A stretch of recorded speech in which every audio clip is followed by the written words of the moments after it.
Previously, we heard how the princess fell in love with the manga artist. Eventually they bound their destinies, but Ichiro didn't believe her family customs, so they started their relationship as friends. Episode 2, as Ichiro submitted his manga paper to Morikuni, Morikuni was amazed to see his work and appreciated him, but Ichiro was scared. He thought he would miss the deadline. Then Morikuni tells about the horrifying stories of strange family customs and rituals that he has watched recently. Ichiro was already scared by the family customs of Shiori Goshiki, so he does not want to watch those stories. As Morikuni leaves, he asks Ichiro to do some color manga papers, which makes Ichiro's excitement peak because it's going to be his first color manga of the year. On the other hand, Shiori wakes up and starts worrying about her hometown because her bond with her people is getting weak because of their long distance. Meanwhile, Maki, Fumio, and Chibi are having their lunch. As Shiori enters the dining hall, they ask her to join them, but she tells them she is leaving their apartment. When Maki tries to wake Ichiro for dinner, she finds him passing out with a fever. At that moment, he received a text message from Shiori asking about her payment details. But Fumio picked up the phone and replied, saying he had a fever. They're concerned about his brother because he is pushing himself too much for their shake. After hearing about his sickness, Shiori starts worrying about leaving him because her family's customs are bothering her. On the other hand, Ichiro is also concerned about Shiori, even though his fever is getting worse every minute. So Shiori came back to Ichiro and told him to hold her hands to get rid of his fever. She apologized and told the truth about her power. He has a fever because they both went far away. In order to protect the Star Princess, her power is punishing him for staying away from Shiori, and the power cannot be controlled by her. Their destinies might be bound by an accident, but he has been chosen already. She feels guilty for being his burden. Ichiro knows it's not her fault, so he tells her not to feel sorry. She lies down next to him for his better recovery. Shiori says everything that Maki said about him earlier. He is the best in shoujo manga, and that motivates Shiori to become a manga artist and learn to draw. But Ichiro stopped doing shoujo manga a long time ago. He is only doing shonen manga for his siblings' sake, even though his manga is not selling well. He accepted his burden and decided to draw shonen manga. However, he is happy with his work. They have been building their relationship without knowing it. A few moments later, Shiori realized they had been sharing their own feelings without controlling each other. She sees his colored sketch notepad on the floor. She is excited to see his color sketches because Ichiro stopped doing colored manga a long time ago. Ichiro asked her to choose her favorite drawing.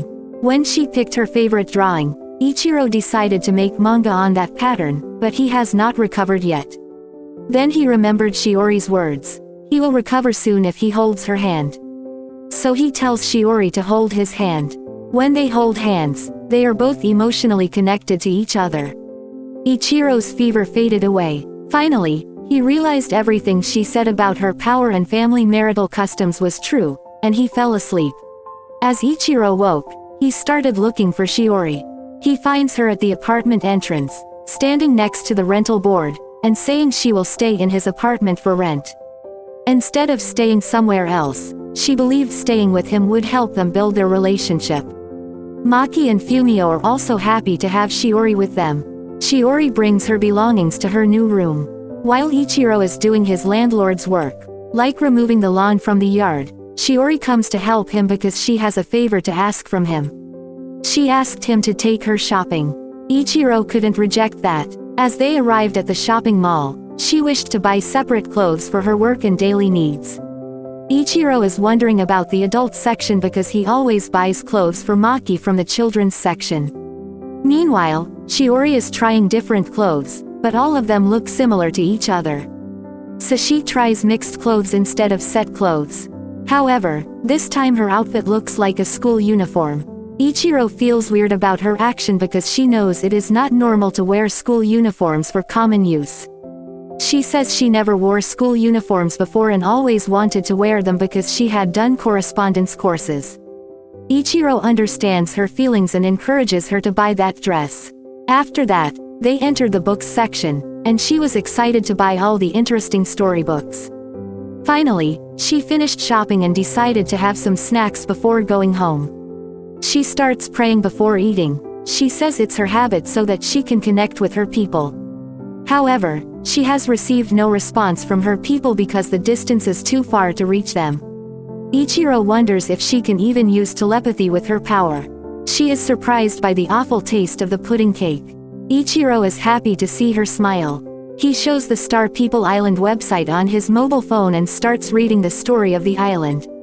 A young girl from the island found the star falling to the ground and began to cry.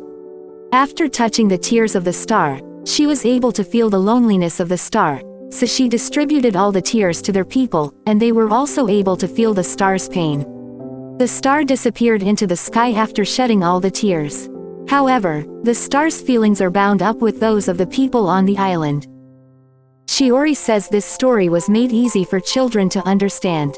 However, the real story of the Star People happened 2 generations ago.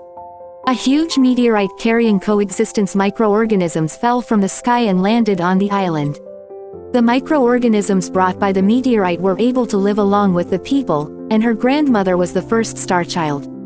As her grandmother was the ruler of the Star People, she never had deep conversations at her young age. When her mother's rule began a year ago, she spent a lot of time with her grandmother, and her grandmother told her all the interesting stories in the world. She mentioned her grandmother passed away recently, and she was the one who supported Shiori's decision to leave the island. She leaves the town because she doesn't want to get married before having a love relationship. So Ichiro feels sorry for making her stick with him. Shiori wants to build their love relationship in a proper way, so she tells Ichiro to marry her. Ichiro tells her he doesn't want to get married and he will help her find someone good for her. When she worries a little, Ichiro starts to sneeze, so he goes to the washroom. As he returns to his table, he sees 2 boys harassing her, but Shiori does not know that, so Ichiro grabs her hand and forces her to leave. Unexpectedly, his nose started to bleed, so they left the place. Later, Shiori explains that she is the reason for the sneeze and the nosebleed, as retribution for forceful contact. But Ichiro was trying to save her, so she feels guilty for leaving her town and making her favorite manga artist suffer. Ichiro cheers Shiori on and tells her she worked hard to learn manga drawings. She learned because she loves to draw. If she hadn't left her town, she would never have been able to be a manga artist. His eyes started to shed tears without knowing it. When she touched the tears, his cold disappeared. He starts to feel their emotional connections. So Ichiro decided to learn the rules to get along with her. As they arrive home, Shiori shows them her new outfit. Maki thinks Ichiro and Shiori are getting along well after having a day out, and Shiori tells everyone she was happy when Ichiro said he wanted to get along with her. That makes everyone scream.